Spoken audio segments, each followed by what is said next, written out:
Bharatiya Janata party से हमारे साथ सैयद यासर जिलानी जुड़ रहे हैं। कांग्रेस पार्टी से हमारे साथ प्रियंका पासवान हैं। वीएचपी से डॉक्टर रेणु कीर हमारे साथ हैं। रक्षा विशेषज्ञ मेजर मोहम्मद अली शाह हमारे साथ जुड़ रहे हैं और मोहम्मद बिलाल खान एडवोकेट भी हमारे साथ जुड़ रहे हैं। मेजर मोहम्मद अली शाह, केरल की घटना क्या अलार्मिंग है, क्या खतरे की घंटी है? केरल की घटना, एक स्टेज पर हिंदुत्व उखाड़ फेंकने का नारा, वहां पर हमास के नेता का वर्चुअल संबोधन, 2 दिन बाद केरल में धमाका, कट्टरपंथियों पर नरम है सरकार, ये आरोप लग रहा है। देखिए विशाल भाई, आपका बड़ा अच्छा सवाल है और मेरे को ये समझ में नहीं आता कि कोई भी किसी भी धर्म को नीचे करके आपका किसी का भी धर्म ऊंचा कैसे हो सकता है? भाई नहीं हो सकता, कभी नहीं हो सकता।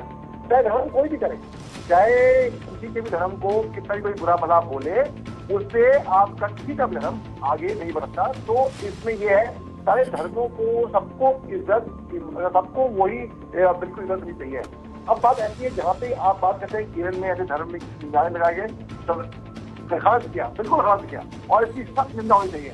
निंदा ही नहीं बल्कि एक्शन भी होना चाहिए, क्योंकि ऐसा कतई मंजूर नहीं है। अगर किसी धर्म के ऊपर नारे लगाए गए हैं तो वो बहुत गलत है, चाहे मुसलमान लगाए हिंदू पे, चाहे हिंदू लगाए मुसलमान, चाहे ईसाई लगाए यहूदी पे, चाहे यहूदी लगाए ईसाई पे, चाहे अरब लगाए, कुछ भी हो, कहीं से भी हो।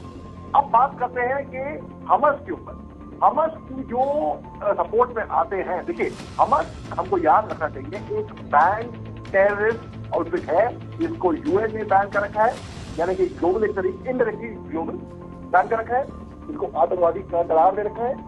ये यूएन ने, यूएस ने, इजराइल ने, अन्य देशों ने, कुछ अन्य देशों ने नहीं किया है, ये करार नहीं दिया है। मैं आपसे एक सवाल करता हूँ, देखिए एक इंसान है, वो कहीं पे नौकरी कर रहा है, लेकिन वो कहीं पे आउट ऑफ द ब्लू जाके अगर कुछ चोरी करने कहीं पे, क्या वो चोर नहीं खिलाएगा? चोर खिलाएगा, 100% खिलाएगा।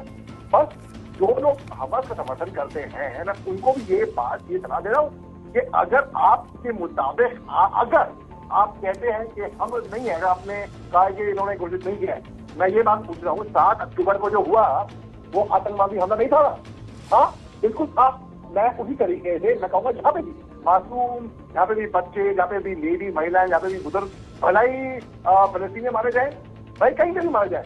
देखिए मैं फौजी रह चुका हूँ, हम कोई प्रोफेशनल किलर नहीं थे, हम फौजी थे, हम देश की हिफाजत कर रहे थे, क्योंकि हम देश की हिफाजत कर रहे थे। हमारे दुश्मन को अगर हम नहीं मारेंगे तो दुश्मन हमको मार देगा, तो वो फौजी थे, हम फौजी का अटैक कर रहे थे। मेजर मोहम्मद अली शाह, बहुत बड़ा सवाल अब ये खड़ा हो गया है कि मानवता का सपोर्ट करने के नाम पर कुछ लोग हमास के आतंकवाद का समर्थन करने लग गए। गाजा में रह रहे 20 लाख लोगों के समर्थन में पूरी दुनिया खड़ी है, उन तक मदद पहुंचाना चाहती है, लेकिन फिलिस्तीन के समर्थन के नाम पर, गाजा के मासूमों के समर्थन के नाम पर हमास के आतंकवाद का भी समर्थन होने लग गया है।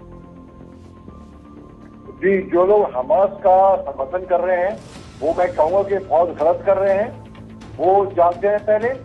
और मैं एक बात पूछना चाहता हूँ, जो कि रैली निकाली गई केरल के लोगों से, जिन्होंने रैली निकाली, तो ये बताइए, हमारे मुल्क मणिपुर की तो रैली नहीं निकाली आप लोगों ने? मणिपुर का दर्द तो नहीं आप लोगों ने गाया कि वो तो आपने अपने किसी तरीके से रैली नहीं निकाली।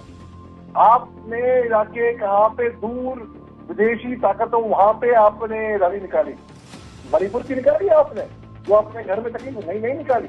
और फिर बात करेंगे बड़ी, ठीक है। पहली बात तो अब बात करते हैं इंसानियत की।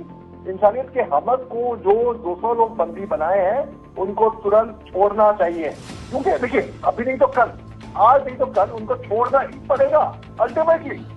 अल्टीमेटली तो उनको छोड़ना ही हो सकता है छोड़ना ना चाहे, जब तक हमास खत्म ना हो जाए तब तक इंतजार करता रहे बैठकर हमास, क्योंकि ऐसा लग नहीं रहा कि वो छोड़ने को तैयार हैं।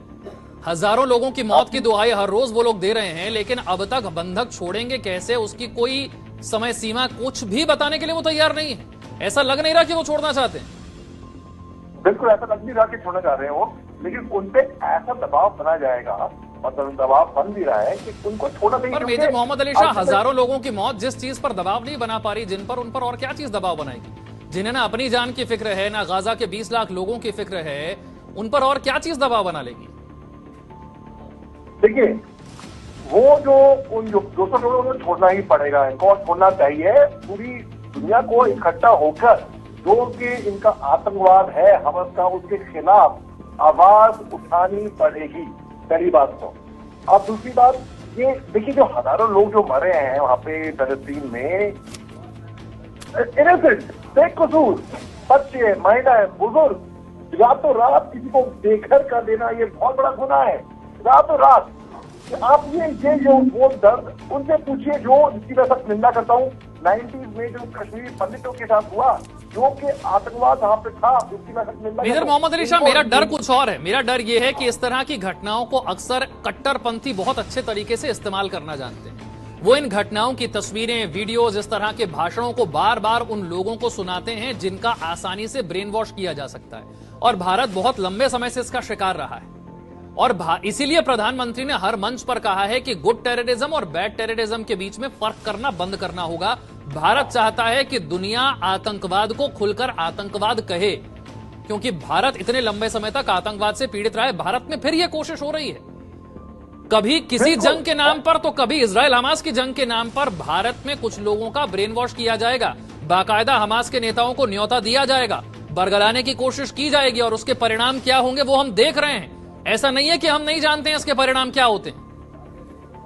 बिल्कुल चल भाई, मैं आपकी बात से बिल्कुल 100% 100% यहाँ पे इत्तेफाक रखता हूँ। देखिए, गुड टेररिज्म, बैड टेररिज्म मैं भी जानता क्या होता है ये, ठीक है।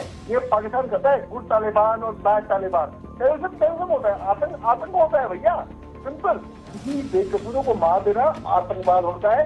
भला ही वो बेकसूर लोग 7 अक्टूबर को मरे हो किसी भी साइड से, भला ही 7,000 लोग बरेली के मरे हो, भले कहीं से भी, मैं आतंकवाद को जहाँ पे बेकसूर नागरिक मारे गए उसको मैं तो सरल भाषा में आतंकवाद बोलूंगा। और जिस तरीके से मैं पाकिस्तान की मिलिट्री को आतंकवाद से कम नहीं समझता, वैसे ही कोई भी कहीं से भी बेकसूरों की जान ले, भाई मैं मिलिट्री में रहा हूँ, हमें तो कभी सिक्योरिटी नहीं मिली। लेकिन एक्शन कब होगा? आपने बात बिल्कुल ठीक कही कि कोई बेकसूरों की जान ले, ये बात बिल्कुल गलत है।